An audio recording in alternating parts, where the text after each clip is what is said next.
येषु सर्वदा मनुजवमारुतुल्यवेगं जितेन्द्रं बुद्धिमतावनिष्ठं वातात्मजनमानयुक्तं मुख्यं श्रीरामदूतं शरणप्रपदे नमः देव्यै महादेव्यै शिवाय सततं नमः नमः प्रकृतिभद्राय नियताय परितासमताम् नीलाञ्जनं समाभासं रविपुत्रं व्यमाग्रजं छायामातुलसम्भुतं तं नमामि शनेश्वरम्। ओम साईराम। જે સૌપ્રથમ તો આપના ચરણો કોટી કોટી વંદન પ્રણામ। અને જે કહેવાય છે કે મહેમાન તરીકે જે પણ આવે છે અને જ્યારે પણ અમારે તો આવવાનું થાય છે કંઈક નવું મળે છે અને આશીર્વાદ પણ મળે છે, તો ખરેખર આજે પણ આશીર્વાદ મળ્યા, અમને તો આનંદ થયો કે જે રીતે શરૂઆત કરી અને કહેવાય ને આ ભક્તિ માર્ગમાં જેમ જેમ આપણે આગળ વધીએ નવી શરૂઆત થાય છે। કહેવાય ને नाम जो भगवान का रोज लिया करते हैं, इन्हें भक्तों को प्रभु प्यार प्यार करते हैं। जेणे जेणे भी भगवानનું નામ લીધું છે ને એનો બેડો પાર છે। આપણે જાણીએ છીએ કેટલા બધા સંતો મહાસંતો થઈ ગયા જેમણે પ્રભુનું નામ લીધું છે। આપણું જ ઉદાહરણ આપીએ તો જે કહેવાય છે કે એક પછી એક જે કહેવાય સાતમમાં જઈએ છીએ, મહાપ્રસાદ લઈએ છીએ, અહીં આવીએ છીએ, તીર્થધામ સંતરાય જઈએ છીએ, ધાનેરા જઈએ છીએ, કેટલી જગ્યાએ જઈએ છીએ, પણ નામ લીધું આજે નામ લેવાથી ખરેખર જે સ્મરણ કલયુગમાં પણ જે આપણે કહેવાય છે કલયુગ કેવલ નામ આધારા શ્રીમદ શ્રીમદ હોપ પાર ઉતારા। ખરેખર નામનો મહિમા પણ ઘણો છે, આપ પરસ જાણો જ છો, પણ કહેવાય હરિયાણાની જે સંજોબાએ કહેલું તેમ આપણે જાણીએ છીએ ભગવાનને તો મનાવી લે પણ દુનિયાને મનાવી શકતા નથી।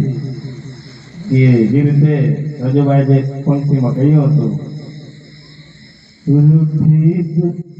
रूठे प्रभु को मनाना आसान है, रूठे भगवान को मना आसान है, रूठी दुनिया मनाना मुश्किल है, उजड़े बाग को बनाना आसान है, रूठी दुनिया मनाना मुश्किल है।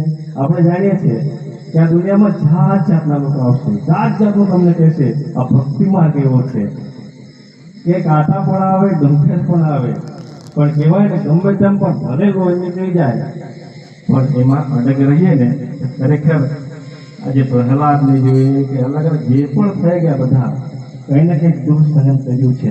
આપણે પણ કંઈ ને કંઈક એવું સહન કરીએ પરિવાર સાથે સાથે સાથે રહી શકીએ છીએ।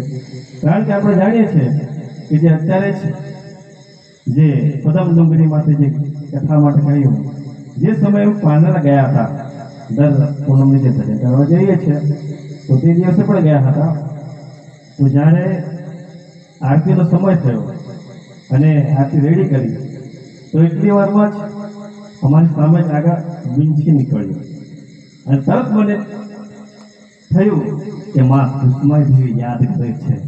કારણ કે આ કુસુમાઈ માતા જે વર્ષો જૂની કુળદેવી જબરજસ્ત છે ને પરચા પણ અલગ છે, અને ત્યાં એક નિયમ એવો છે કે જે કંઈ પણ જંતુ નીકળે કંઈ પણ નીકળે એને અડવાનું નહીં, કશું તમને કંઈ કરે નહીં। અને દર વર્ષે ગયા વર્ષે જ કથા ન કરી તેના આગળ દિવસે કરી હતી, અને ઘણા ભક્તોએ જોયું પણ છે કે જ્યારે આરતીનો સમય થયો અને આરતી જ્યારે પૂર્ણ થઈ ને જે પણ કહેવામાં આવ્યું કે મોટા મોટા વીંછી નીકળે છે, ખરેખર આજુબાજુ મોટા મોટા વીંછી નીકળ્યા, કાળા કાળા, કોઈને કંઈ કરે નહીં, ફર્યા કરે, એટલે પરચાયના છે। મેં મેસેજમાં પણ લખ્યું છે, તમને પણ અનુભવ થશે। તો છેલ્લે એટલું જ કહું કે તમે પણ આ કથા સત્સંગમાં આવજો। બધાને ઓમ સાંઈરામ, જય માતા।